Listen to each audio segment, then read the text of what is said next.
In the case of the death of a black man named George Floyd in police custody, the Minneapolis City Council has agreed to a settlement of $2.7 million to be paid to his family.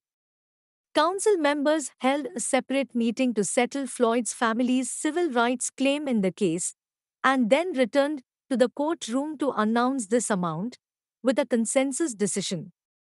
Significantly, on May 25 last year, Derek Chauvin, a then white officer, held Floyd's neck with his knees for about 9 minutes, after which he died. Floyd's family lawyer, Ben Crump, described it as the largest settlement before a civil rights claim. Just one step towards justice. He said that there has to be a long way for justice. This is just one step taken in the direction of justice. L. Cree Stewart, another lawyer who works for the Floyd family, said that the amount of the settlement would change the assessment of civil rights of a black person upon his death.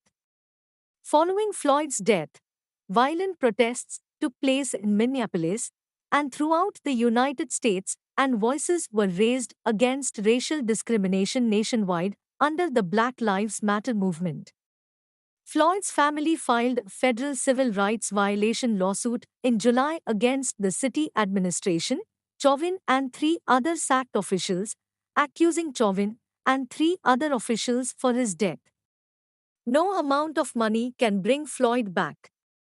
City Council Chief Lisa Bender was strangled when she was addressing the press conference. He said that no amount of money can bring Floyd back. He told Floyd's family that I just wanted to tell you to what extent we are connected with you. However, it is not yet clear how the agreement will affect the trial or the trial jury. However, Crump said that the one thing we do know is that in the case of black people, there is no guarantee that a police officer will be convicted for killing a black person in our country. He said that this is what we have known from history. At the same time, Stewart said that the civil rights case has nothing to do with the trial of the case.